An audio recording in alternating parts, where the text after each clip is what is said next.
Hey everybody. One of them days. I don't know if it's because I haven't built in a few or what, but I can't even drill a hole to save my life. Got a little bit done, but I'm not changing the world today. It's around 2 o'clock.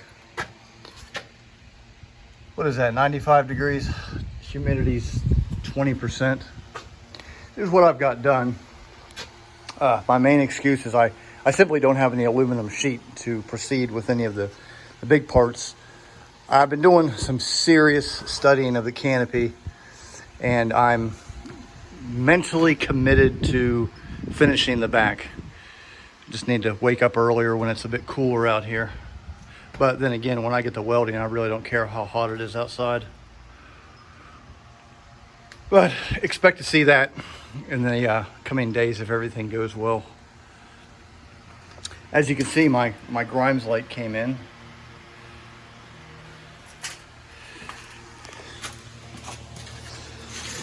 I assumed this was going to be one solid panel that went down and connected to there, but upon studying pictures, I realized that this is as big as this main panel is here, and you're going to have screws.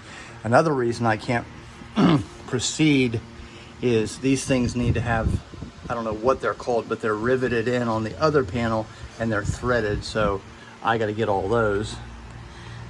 But for all intent and purposes, this is what you're looking at here. I'm going to build this as a solid stamped unit. I'm going to build a wooden form so it has overlaps in the roundedness. It's 1 inch flange all the way around. The bottom part where it connects with this wall that goes down is like a pan, so it'll go out like so, and then it'll just be a pan that comes up with probably about a 1 inch flange that overlaps in this area. Of course, that'll be filled in as well as, well, the top's already done.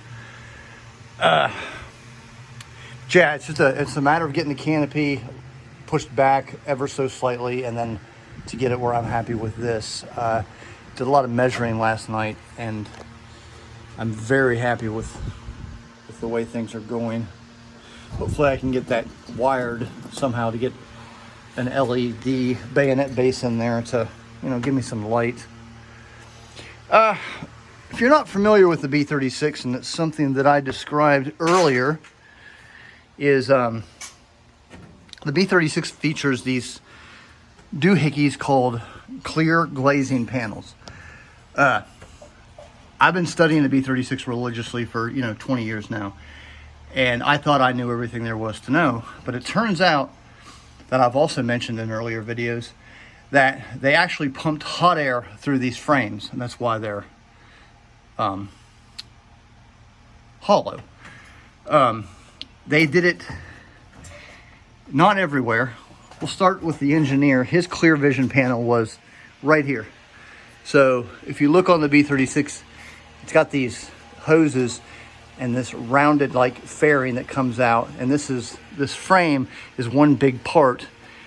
What that allows is the outer glazing is clamped down with the speed nuts on the outside. So the outer glazing is pressed down into the frames, and of course here there's going to be holes, and maybe on the longitudinals as well, where the hot air entered in between these two panels, and that focused the hot air on the external glazing panel.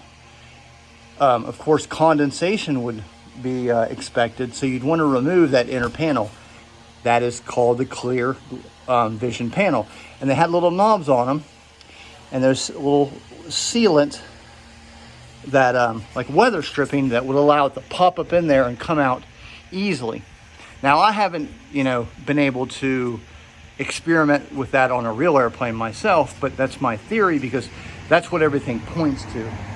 So with that said, I actually obtained one of the original knobs, and I've made a silicone mold for them.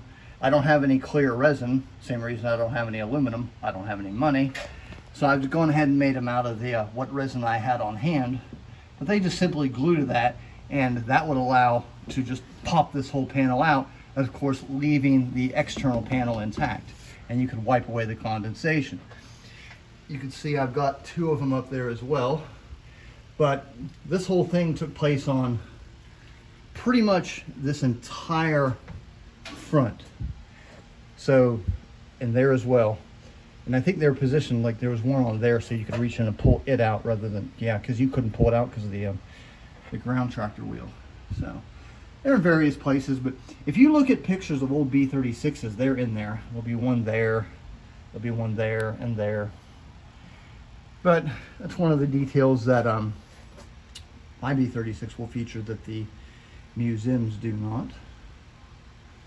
Just little things like that. But anyways, I'll see y'all next time.